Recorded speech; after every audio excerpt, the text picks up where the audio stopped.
जय जगन्नाथ दर्शक बंधु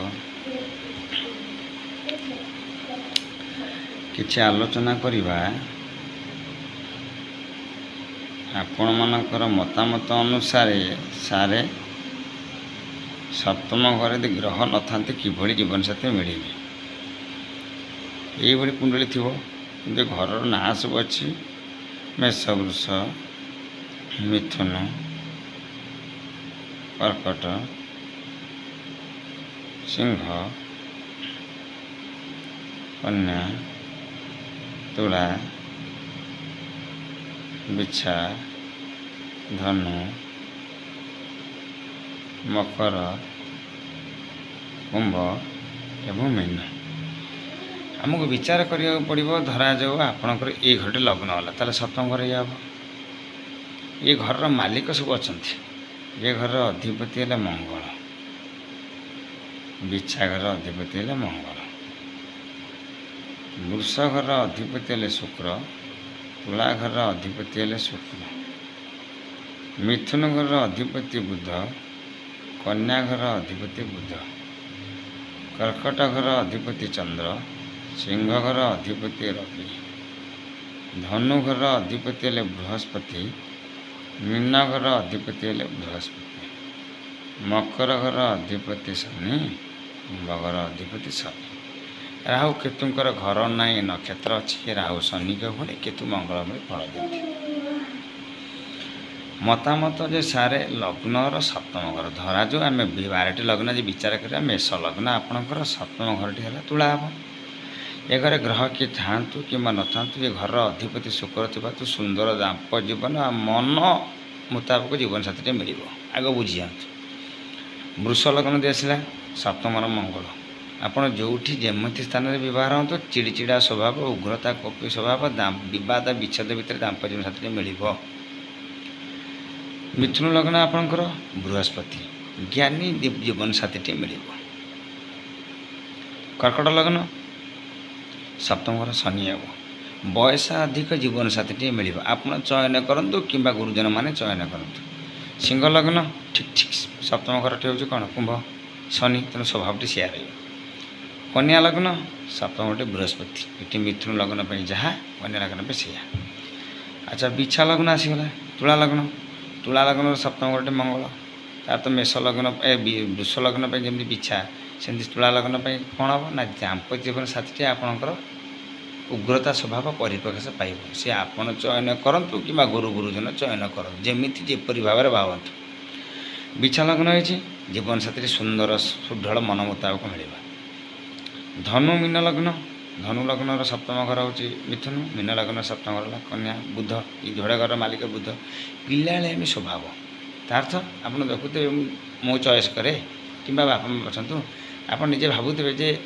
सदा पिलामी गुण रहिबो। अच्छा मकर लग्न सप्तम घर हूँ किए से कर्कट चंद्र भ्रमण स्वभाव गौरवन सुंदर स्वास्थ्य किंतु ठंडा पीड़ा लगी रही। अच्छा इठी रोचे कौन कुंभ लग्न कुंभ घर सप्तम घर रवि राजकीय स्वभाव तथापि उग्रता बा रागी स्वभाव टी क्षत्रिय ये लक्षण आम जानीदे जे ये घरे सिना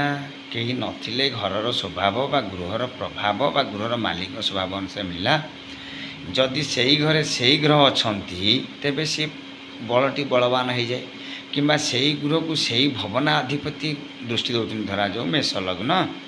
सप्तम घर शुक्र अच्छा शुक्र यही घर अच्छा तेल आउ दाम्पत्य साथी जमी सुंदर हे कमनीय नमनीय हे गुणटी बढ़ीज कि शुक्रंकर दृष्टि सप्तम दृष्टि शुक्र लग्न थे सप्तम दृष्टि तेज ये गुणटी बढ़ीगला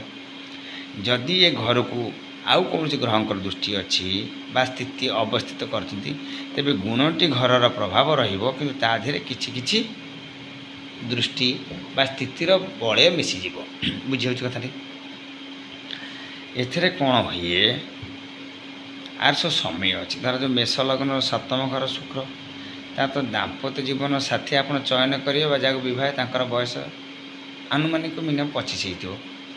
वृष लग्न ये 28 मिथुन लग्न 16 वर्ष आपंकर जीवन साथी चयन करेंगे मैंने कम अवस्था संपन्न विशेषकर बयस अनुपात देखिले कर्कट लग्न ये 36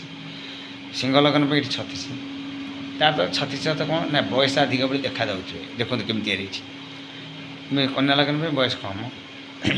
ତୁଳା ଲଗ୍ନ ପାଇଁ 28, ବିଛା ପାଇଁ 25, ଧନୁ ମୀନ ପାଇଁ ମିଥୁନ କନ୍ୟା 32,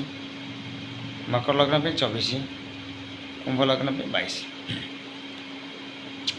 ସପ୍ତମ ଘରେ ଯେଉଁ ଗ୍ରହ ରୁହନ୍ତୁ କିମ୍ବା ନ ରୁହନ୍ତୁ ଘରର ମାଲିକର ସ୍ୱଭାବ ରହିଥାଏ। ଖାଲି ସେତିକି ନୁହଁ, ବହୁତ କ୍ଷେତ୍ରରେ ଦେଖାଯାଇଥାଏ ସପ୍ତମ ଘରଙ୍କର ଦିଗ, ମଙ୍ଗଳଙ୍କର ଦିଗ ହେଉଛି ଦକ୍ଷିଣ, ଶୁକ୍ରଙ୍କ ଦିଗ ହେଲା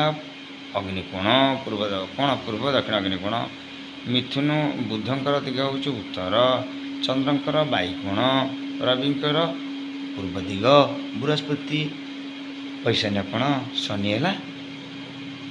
ପଶ୍ଚିମ ଦିଗ। ଯଦି ଧରାଯାଉ ଆପଣଙ୍କର ମେଷ ଲଗ୍ନ, ଜୀବନସାଥୀ ସପ୍ତମ ଘର ଶୁକ୍ର, ଏଠି ସୁନ୍ଦର ଜୀବନସାଥୀ ମିଳିବ। 25 ବର୍ଷର ବା ଜୀବନସାଥୀର ବୟସ ବିଶେଷ କରି 25 ବର୍ଷ ହୋଇଥିବ କିମ୍ବା 25 ବର୍ଷରେ ଆପଣ ପ୍ରେମ ସମ୍ପର୍କ ସୃଷ୍ଟି ହେବ, 25 ବର୍ଷର ଭାବ ପରିବର୍ତ୍ତନ ଆସିବ, ଘରଟାର ପୂର୍ବ ଦକ୍ଷିଣ ଅଗ୍ନିକୋଣ ସୃଷ୍ଟି ହେବ। ଶୁକ୍ରଙ୍କର ସ୍ୱଭାବ କହିଲେ କ'ଣ, ବୃଷ ତୁଳା ରାଶି କିମ୍ବା ବୃଷ ତୁଳା ଲଗ୍ନ କିମ୍ବା ଶୁକ୍ରଙ୍କର 2, 11, 20 ନକ୍ଷତ୍ର ହୋଇଥିବ। ଇଏ ହେଉଛି କେତେ ଗୁଡ଼ିଏ ଲକ୍ଷଣର ପରିପ୍ରକାଶ ହୋଇଥାଏ। ଏବଂ ଯେତେବେଳେ ହିଁ ବିଭାଗର ହେଉଥିବ, ସେ ସପ୍ତମ ଆଧିପତ୍ୟର ଦଶା ଚାଲୁ କିମ୍ବା ଅନ୍ତର୍ଦଶା ଚାଲୁ କିମ୍ବା ପ୍ରତ୍ୟାନ୍ତ ଦଶା ଚାଲୁ, ଏହି ସମୟରେ ଘଟଣାମାନ କିଛି ଘଟିତ ହୋଇଥାଏ। ବୁଝିଗଲା କଥାଟି? ଇଏ ଥିଲା କୁଣ୍ଡଳୀ। ଏହି ଅନୁସାରେ ଆପଣଙ୍କର ଜୀବନସାଥୀର କ'ଣ ବର୍ଣ୍ଣ, ଗୁଣ, ଦିଗ, ବୟସ, ଶିକ୍ଷାଗତ ଯୋଗ୍ୟତା, ରାଶି, ନକ୍ଷତ୍ର, ଲଗ୍ନ